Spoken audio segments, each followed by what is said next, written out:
Welcome, everybody, to Highly Questionable Marketing. The lovely voice you're hearing is of a man named Jurgen Abo, straight out of Oslo, Norway, East Oslo to be exact. But I've been in California for more than 20 years, if you were curious. Jay, you are in the middle of fucking nowhere, but I love you, Midwest buddy, formerly of Texas, Dallas, barbecue fame.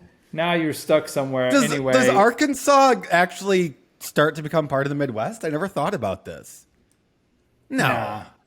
Nah, it's too Okay. fucked up. Okay, just Sorry, making all sure. love, man. Hey, here's how we're kicking off. I'm on my phone.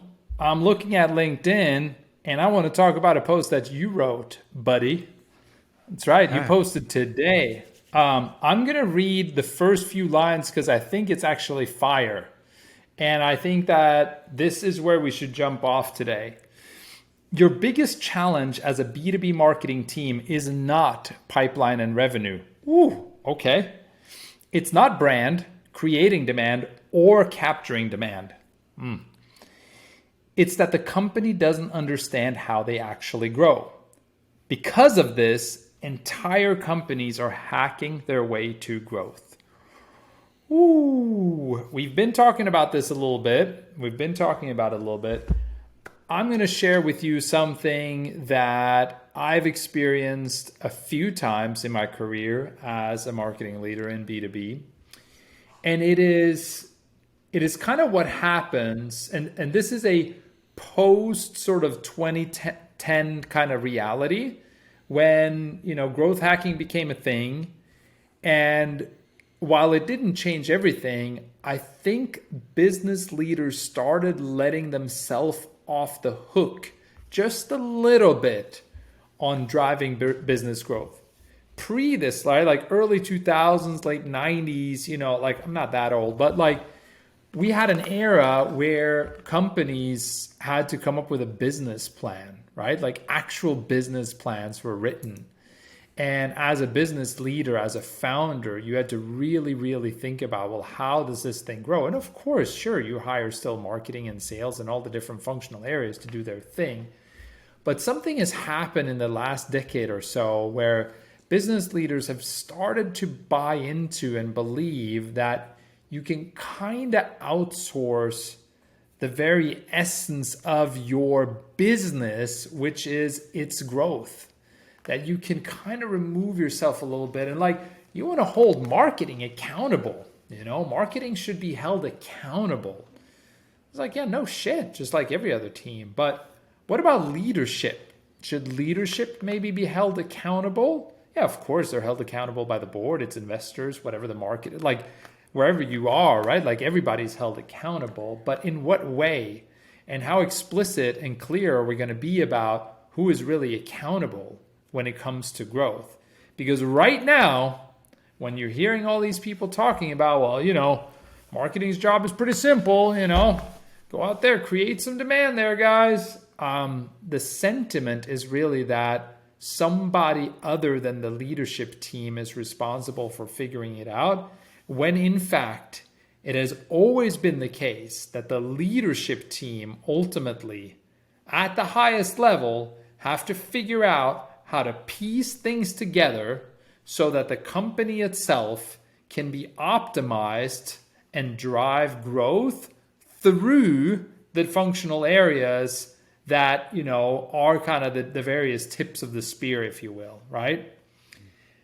And like we're going to be saying this over and over again, and I'm going to like have you say it 10 times on this call, but like growth is not marketing. Like marketing does exist to drive growth, but that doesn't mean that marketing is solely responsible for driving growth. It also doesn't mean that marketing and sales or marketing, sales, and customer success is solely responsible for driving growth. The company is responsible for driving growth. And it has to start there. And the reason why so many marketing leaders and marketing teams are in such tough spots is because we have allowed ourselves to be held accountable through like an obsession with pipeline and revenue, etc., to the point where the joke is now on us. Like we got fucked. Like we're not, yeah, sure. Yeah, it's on us, Here we go, Jay. I love that, man. So I want to say one thing actually, because you were kind of talking about like what's led us here. Actually, I think this is a really important story over the past decade, because the growth hacking mentality did start to come up a decade ago, right? And the reason it kind of caught on, I actually firmly believe that over the last decade, most companies have inefficiently grown. They've grown and they've hacked their way, and companies gotten 5, 10, 15, 25 million. And we're seeing, or at least I'm right, entire growth engines are just like dying out now, and people are like grasping for answers. And I think the reason this happened is over the past decade, and we've talked about this a little bit, which is companies have gotten away with and still convince themselves that product-based differentiation is the key to win, right? Like you could build a SaaS product. There wasn't a lot of alternatives a decade ago. Acquisition channels were cheap. So you could actually kind of just offload that, and it kind of worked. And the teams just hacked their way and figured it out and increased activities because the best product could win for a while. And we're all sitting back, and categories are insanely crowded now that doing it and hacking your way. And I just think this is a really important like distinction to make now. Like, it's always been inefficient, but we've kind of put up with it because you could run and have a better product and actually get to your growth. Now there's just too many alternatives that thought process, I think, just doesn't work anymore. Do you think I'm wrong with that? Like, I really break it. Like, I think that's what happened, right? We talked about, well, I just get it product market fit, and then I can get marketing, I can get sales, and they start going to market. Everybody be like, this is a cool product, this is new. That new shit's like done. Like, everybody's competing on features now. There's too many categories, too many. Like, that's one thing I just want to call out. Like, you're stuck in growth hacking because you're still in that mentality. And that's maybe the CEO thinking, right? Back to that bread analogy that I fucking love from you, right? They just think, now I got the best fucking bread. Once buyers get a whiff, they're going to come in. Yeah. Well, two quick things. One is most marketing teams right now going into 2023 would sort of like frown a little bit probably upon what you just said, because they don't necessarily think that they are growth hacking. You know, they think they're doing smart marketing the way that they're being told to do it, right? They're out creating demand, you know, they're out running paid social, etc. You know, so I think it's just like, and I have like empathy for that, right? I've been in that spot where I've had to kind of tell myself that I'm really doing solid marketing, but in reality, I'm trying things to see what works. But the bigger problem there is that I'm not even going about it really the right way.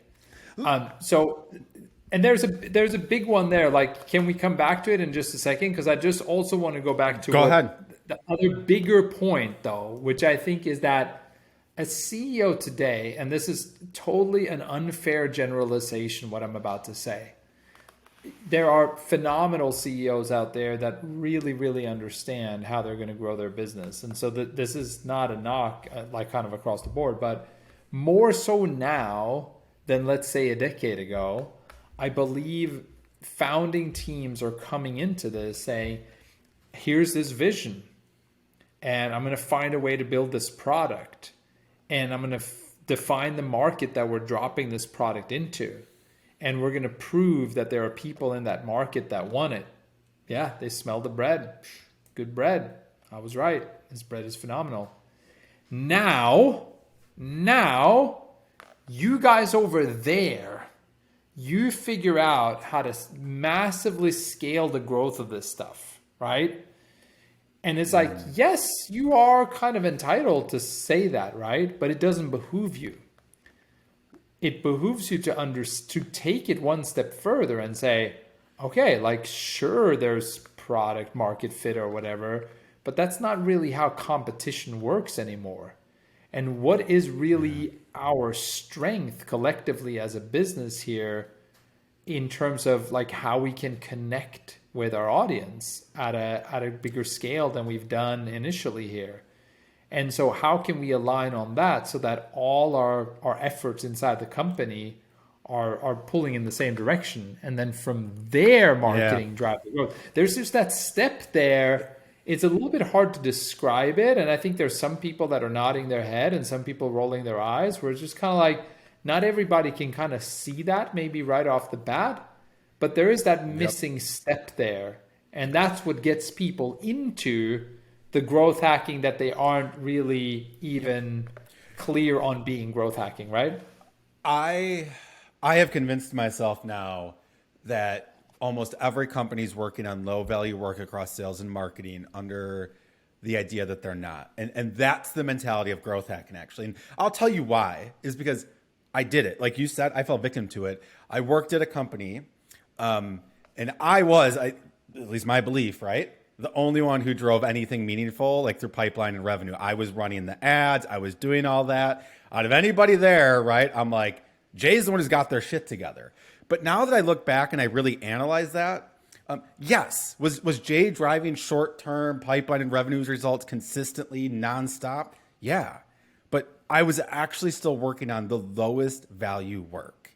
I was creating ads and spinning up ads. I was optimizing our Google accounts. I was running LinkedIn. I was running Facebook. Right? I'll tell you on the outset, I was untouchable. Jay's driving revenue and pipeline, right? And nobody else really was, transparently. But when you look back, I realized that was cover because Jay was actually doing a bunch of low value work. Like under the idea that Jay's driving pipeline and revenue, 80% of my time was spent on the low value work to keep pipeline and revenue coming in instead of taking a step back and analyzing where the hell is sustainable growth actually going to come from so that we can get compounding gains, right? Like I was just trying to keep us going quarter to quarter, never getting us any further. And it's because nobody at the company, I believe, what you said, which is no one either understood how we grew. We were always aligned. Hey, guess what, guys? Board got together. We're going to do 25% growth this year, right? And then sales and marketing, we get together in a room and we huddled up and we're like, we're going to do ABM. We have a shared pipeline goal. Look at how aligned we are, right? Like that's how you feel. And what we're doing monthly progress meetings on pipeline and shit. But when you look back, it's what you said, which is you never realize that each of your teams are actually pulling in different directions still. So sales is out there, they're outbounding, they're working on the target account list, they're doing emails, they're doing all that. Marketing's over here. They're like, great, we're supporting sales too. We're running ads, those target accounts. We're spinning up emails. We're doing all that stuff, but we're actually not pulling ever in the same direction because we still view growth and how the company is going to grow differently because the company has yet to make the decision on how they grow. So there's this huge idea that we're all aligned and we're not. And it does start with the CEO, I think what you said. And that's just at least what I've experienced and finally realized now looking back. That's what I've learned. We were all hacking, looking for answers to drive growth. Yeah. Not to play that sort of old experienced man card, right? But like, yeah, I couldn't have seen that while I was in it. I just wasn't able to see it. And I was doing it for years and years in different companies. And, we get so caught up in the fact that like, well, we know how to do marketing, right? Like we're well educated on marketing. And so like we're going to keep doing. And meanwhile, like execution is what's being celebrated, right? And especially coming out of startup land, like we're all like, well, we're all executing, right? Like we got to just ship, we got to crank, we got to do stuff. I think like we've talked about this particular point several times, but again, right, unless you are in that small percentage of companies that's just growing like crazy, almost no matter what you do now, you are more likely finding yourself in a spot here where it's not about whether the CEO gets marketing. It's not about whether you are aligned with the sales leader. It's not about any of these things.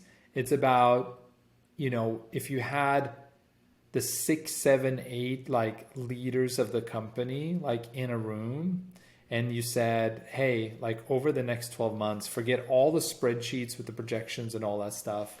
Like in one sentence, how is this business going to grow, Yep. over these next 12 months? So just call it 12 months. And the fact that you wouldn't get the same answer and you would get some head scratching and like, that's the problem. And again, that doesn't mean marketing's off the hook. Marketing's job is to make sure that that conversation happens. Marketing's job is to partner with everybody in that room. Marketing's job is to take people along that journey and help everybody understand, and then lead by example in terms of the execution. Yeah. You know, I think, yes, everybody, but right, we're marketers. So we'll look at it from this lens, which is, I think in 99% of companies right now, marketing is actually set up to fail because this is missing. It's kind of two things that I said, which is marketing only works as a tool when you define how you're going to grow, right?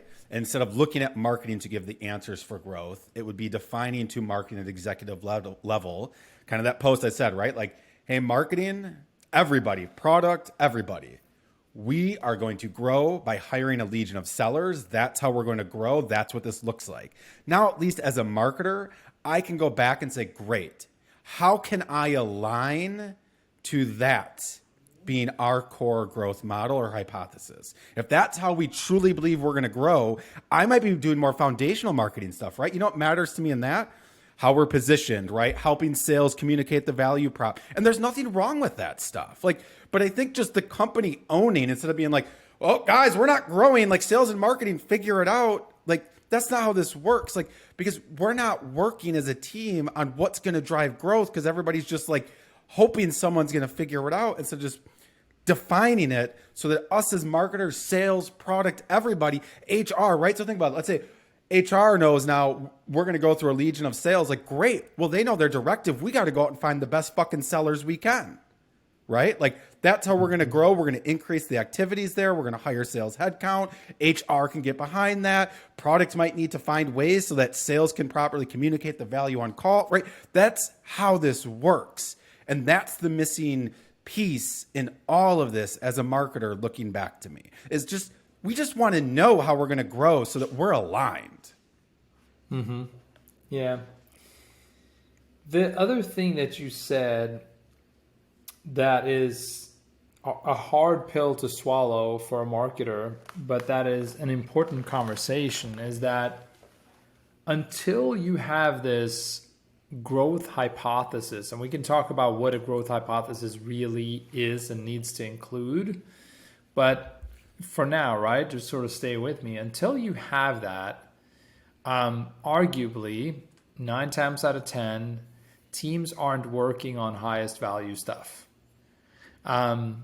Teams are believing, because they're chasing, like, especially in marketing, right? When we are chasing pipeline and revenue, because that's like North Star shit, then we believe that anything we do towards that goal is highest value shit. But what it actually results in the day-to-day and the tactical execution, is really low value, like not sophisticated, not like anything that has the potential to break through in any kind of way, right? So we think that because we've agreed that pipeline and revenue is it, because we are the ones driving growth, and then we justify all our tasks, all our meetings, everything we do throughout the day to be in pursuit of that goal, we believe it's high value. It's not. Yep. I got nothing to add to that, honestly, Jürgen. Well, let's add we talked this. about this briefly, right? We talked about this briefly, right? This new revenue mindset. We have a revenue team, the chief revenue officer, revenue marketing is cover for the lowest value work. And it sounds untouchable because how it's named. But if you break it down towards achieving, right, the goal we talk about in this podcast now is achieving sustainable growth, they are doing the lowest value work right now. And that's, I feel really fucked up saying that, right? Because I know that, like, I know that there are good people in those roles. And I know that there are people with real chops and with really healthy intentions in those roles. And by the way, I believe there are people in those roles with those titles that are very successful and that are making a big difference in their companies. So it's not across the board. It is a bit of Let a me say one thing generalization. before you go to your point, because I think that's really fair. If you are at a high growth company now with a defined growth hypothesis that's clearly working and scaling, and then you have a revenue team that's trying to optimize that, that's high value work, right? Most of the time, the revenue team is just short term trying to get us quarter to quarter. Now, if that's Yes. what you're in, to be very clear, that makes a ton of sense to me. But that's less than Exactly. 1% of the companies out there. So I just wanted, Right. because I think you had a really good point. I just wanted to get that in there quick. Yeah, Because I think that's a very good let's be distinction. clear, right? It's not shitting on the discipline. It's shitting on the discipline under a certain premise. So when you are let's say you're the VP of revenue marketing for a $1 billion company, chances are you're crushing it. Chances are you're extremely valuable. Chances are that company knows how it's growing and it's sticking to it, and quarter over quarter it's meeting its goal, driving value for its either shareholders or otherwise investors, etc. Right? Great, awesome, like applause. It's everything below that, like you said, when there isn't a clear growth hypothesis, when the company hasn't really figured out how it's growing, and somebody is just sort of like, I'm going to do revenue marketing because I believe that revenue and pipeline is it. That's when the work that gets done is falling short of its potential. And so again, like, I refuse to be one of those asshole marketers that are dissing other marketers. That's not that we don't do that shit, right? Oh, you haven't ungated your content yet? What a fucking idiot you must be. You know, like, that's not how that's a very different tone than the kind of aggression that we're coming in with, right? We're coming in with like, hey, companies, like, you gotta look at this again. Like, companies, leadership teams, everybody that's trying to win. Hey, every fucking player on the NFL squad, including the entire coaching staff up to the GM, Yep. you trying to win the Super Bowl? Okay, Yeah. look at it again. What is it gonna take? Right? That's the conversation. That's We're not right. calling out like, well, you know, like the cornerbacks are just really, you know, like, who needs them anyway? You know, like, it's we're Well, trying. I don't know, Jurgen. Let me just say this. Fucking Broncos, by Green the Bay way. Packers. Green Bay Packers, Aaron Rodgers special teams lost that game last year. I'm just going to say that. All right. So every once in a while, part of the team can be the big failure. I'm just going to say that. Sure, that was a weak point. Going back to where we were with this point, right? It is that if you've done B2B marketing long enough, at some point you have talked yourself into believing that what you're doing is the right thing, and you may not have had many other options. But the option you now have is to drive the right conversation internally and stop the bullshit. That's if I ever go back to a full-time in-house marketing leadership role, that is it for me. That is absolutely what I carry with me. And since I've been in that role several times and felt the pain of that role, it's the main thing I want to like impart on people, right? Like, that's your opportunity to create the change that actually can result in sustainable growth for the business. Yeah, I think I'll end this conversation here because there's one little theme that you probably brought up the past 2 weeks, which is this defense idea. I think everything out there in LinkedIn, at Land, and stuff that we're getting fed to puts the marketers on defense, right? And it's really time. Offense, to me, is defining at a company how we grow. No more of this. You're still gating your content. You're not out there creating demand as a marketing team. In most What, you haven't companies built now, a it is not a community? marketing problem. Yeah. Yep. So I think there's very few marketers right now that, look, I'm an agency, I sell marketing stuff, that are on the sides of actual marketers. They're on the sides of growing their agency or their business or their MarTech vendor, and they want the coolest message that's going to do that. Well, it's easy to do that when you sit there and say your marketing team's doing everything wrong. I think your marketing team's just stuck on the wrong activities because the company is not doing what it needs to do.